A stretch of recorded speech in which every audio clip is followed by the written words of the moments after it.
5 tips for somebody that plays guitar and is switching to the bass, or you got your bass and you're starting out, you want to play with a band. Here's some tips that are going to make your band love you and make the audience dance, okay? And it's going to make the whole thing much better when you realize that you have the most powerful instrument in the band. You are moving the most air, and just like Spider-Man, you got to have a lot of responsibility with all that power. One of the things you want to do is leave holes and play with the bass drum. So if you can sync yourself up with what you're playing with the bass drum and then leave a hole for the snare drum, and by a hole I mean silence. I'm talking about silencing yourself to where that snare drum comes through. So when you sync with the bass drum and you leave that hole, this whole song will start to groove really well, and people will dance. They'll almost be hypnotized, and the singer will love you because he'll just feel totally supported. So check it out. First thing, leave holes and play with the bass drum. Sounds something like this.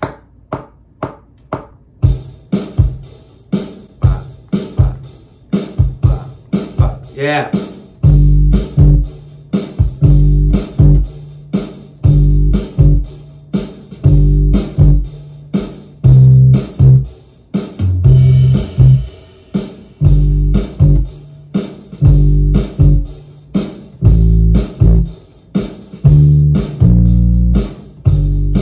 Took a little chance there.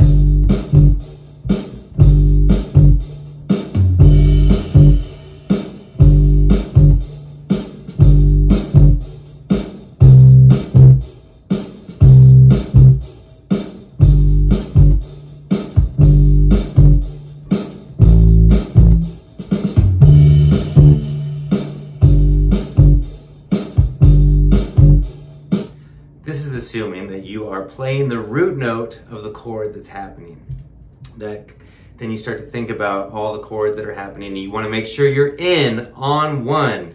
Most of the time, the bass player is super responsible for coming in right on the downbeat to make sure that chord is happening on beat 1.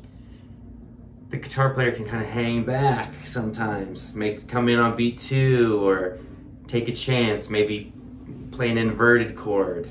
Bass players usually playing the root right on the downbeat, and it's a different role, but once you get good at it, you find it's really fun to be basically the most powerful instrument in the band and the unsung hero. You're kind of a cog in this machine, and you can make, if you play bass well, you can make a good drummer sound amazing, and you can make a bad drummer sound pretty good because of all the air that you're moving and controlling.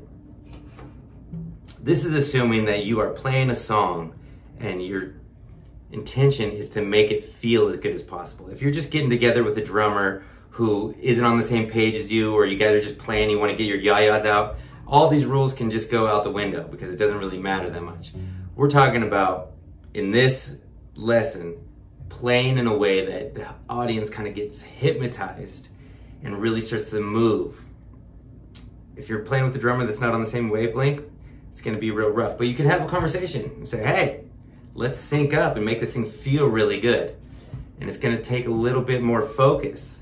A lot of guys, when they first start out, they're just going nuts. They're just playing, getting their yayas out. There's nothing wrong with that.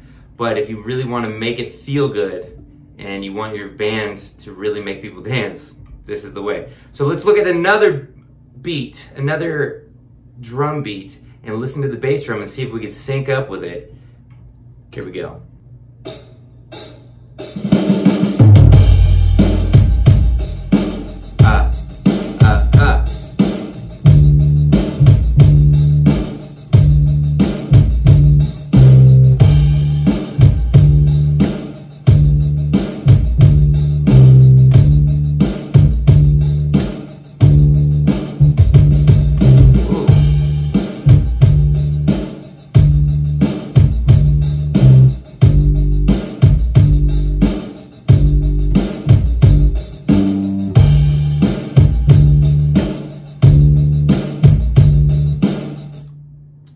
So I haven't heard that drum track yet, and I was a little surprised by one of those fills. That's okay. That's kind of part of the excitement. So when you're playing with somebody that you haven't played with before, it's interesting to see what they do and see if they have this very hypnotic repetitive bass drum thing going on. Once again, leaving a hole for that snare drum, for the backbeat. I'm gonna leave a hole, just like a Motown bass player would do. Okay, tip number 2, power chords are your friends, kinda. The shape of a power chord is very useful when you're playing bass because you can play the root, the 5th, or the octave, and it won't really get in the way of the other voicings that are happening. It's almost like a lot of piano players, a lot of piano parts, the left hand on the piano is going, while the right hand or the other instruments are doing stuff in a higher register. You don't really want to start walking too much. You might get in the way of what else is happening. So, but we'll get back to that in tip number 5. But for now, power chords are your friends, and you could use that shape at least to visualize where your root, 5th, and octave are when you're playing. So for instance, if you wanted to add some extra notes, let's go back to the bass drum that we just played. You wanted to add something extra, you could use that shape to create a bass line that moves a little bit more.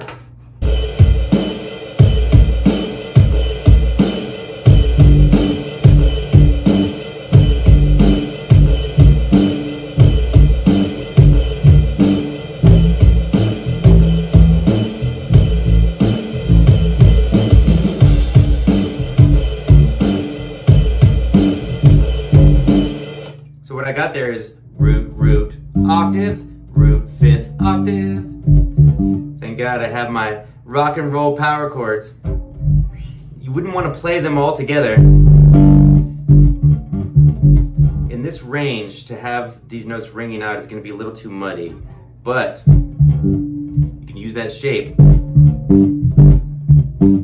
to create a very, very good moving bass line without these extra chord tones getting in the way of all the other chords and the instruments that are happening. Cool, so use those power chords. One other trick, once you get real comfortable with the power chords, by adding this one note, you can add a flat 7, you really start to open up to some really good R&B or funky bass lines on a dominant 7th vibe. We'll have to talk about what makes a dominant 7th chord or a minor 7th chord, because that's what that is. It's the flat 7, or it's more in classical world it would be called a minor 7th. So you have root, 5th, octave, minor 7th, or root, 5th, octave, flat 7. Those are the same thing, flat 7, minor 7. And you can use that to really create something funky and that really moves. So let's say we have the same drum beat. Let's just use this rock drum beat that I was just playing with. I'm going to incorporate my power chord shape with a flat 7. It's kind of a quick way to get really dynamic and creative bass lines, as long as you are playing a chord that has a flat 7, minor 7, or a dominant 7. Let's try it. Here we go. 2, 3, 4.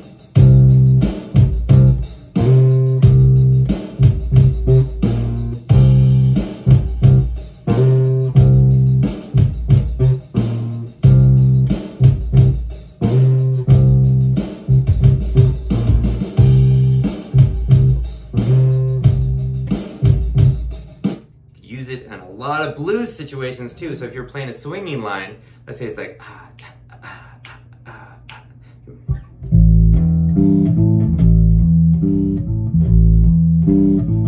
it's kind of a quick walk.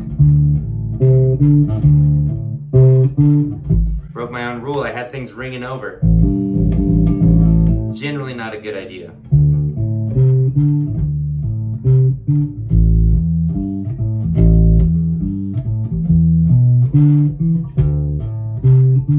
Using that power chord, adding the flat 7, you really can find, like, let's say you were playing bar chords on your guitar and you knew this kind of shape, you could use the same pattern with your new little box, I guess, with the power chord, flat 7. You could get a lot for a walking bass line there.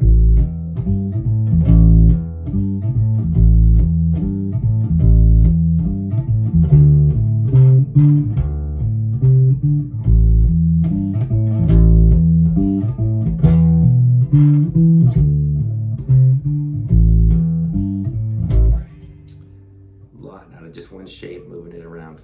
Power chords are your friends.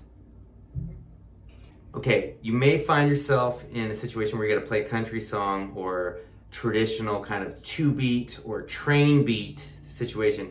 You gotta use 1-5-1-5, root fifth to create this bass line. They have it in some like punk songs as well, cowpunk, but a lot of Johnny Cash songs are traditional 2-beat country songs. People 2-step to this, people 10-step to this, and it's very iconic. And to do it right takes a little bit of training. Once again, leaving a hole for that snare drum. If you're power chord master, you can find the 5 right here. 1 string up, 2 frets up. If you're in a pinch, that's gonna work fine. But it's usually better to go down to that same note. So I'm gonna take this note, the 5th, I'm gonna take it down an octave. So now, instead of going C, G, root 5th, I'm gonna go C, G, go down to that same note. Usually makes it feel better. But if you're in a pinch, you don't know where you are, you can use a power chord, that's fine. As long as you are playing on 1 and you are leaving a hole for that snare drum, it's gonna sound pretty good. So let's give it a try with this train beat or country 2-beat.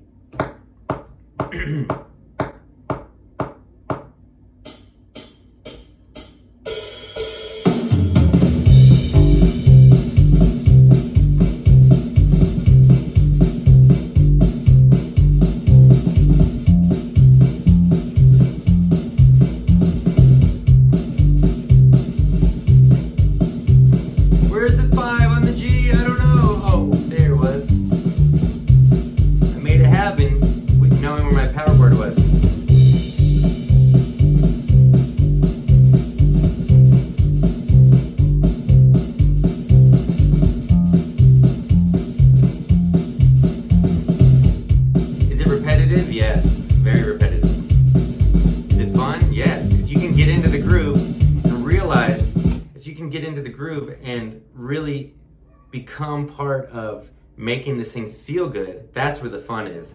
So yeah, it is repetitive, and I think some people would say that it was maybe kind of boring to play that style, but I think their context is wrong. You're making something with a band to create an experience for people. You're a supporting role, and that's where the fun is. Locking in, locking in with the band and making it feel really good so the other soloists can play, so the singer can tell the story, and the people out there in the audience can dance their butts off. So give it a try. Playing this 2-beat style can be very fun. Go down to the 5. Tip number 4 is going to anger quite a few bass players out there, and that's okay, because at least we get a conversation going.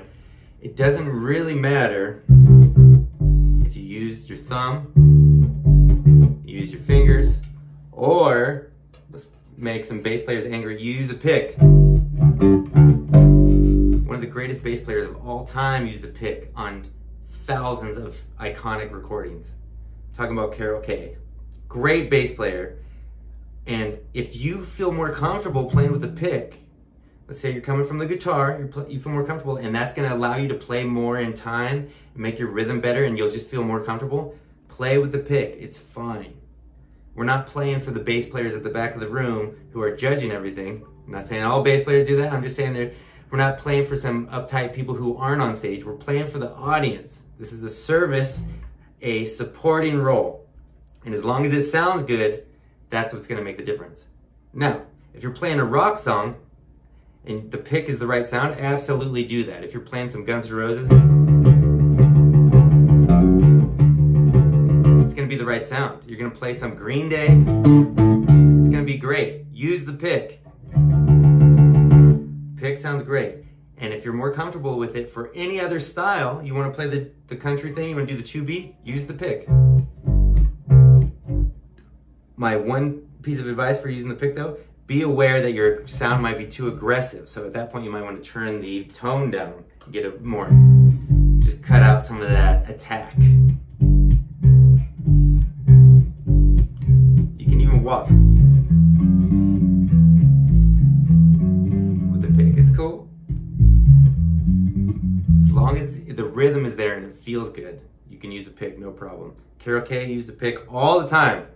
She also used her thumb all the time. You may find that you want to use a palm mute when you're playing the bass. You like the way that sounds better. A lot of the early recordings, Fender basses had a mute, which sounded just like a palm mute, or almost like it. Sometimes you want that kind of more uprighty type sound. Go for it. Don't get too locked into these rules. It's about making the song sound good, okay? I will say though, that if you're gonna play a long string of steady eighth notes, 1 and 2 and 3 and 4 and 1 and 2 and 3 and 4, like maybe a song like a U2 With or Without You, the middle finger and the index finger really make a very consistent eighth note. Da da da da da da da da.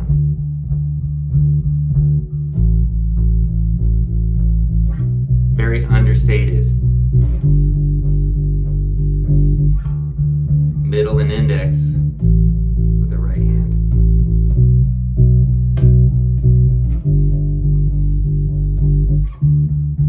Thumb would work too.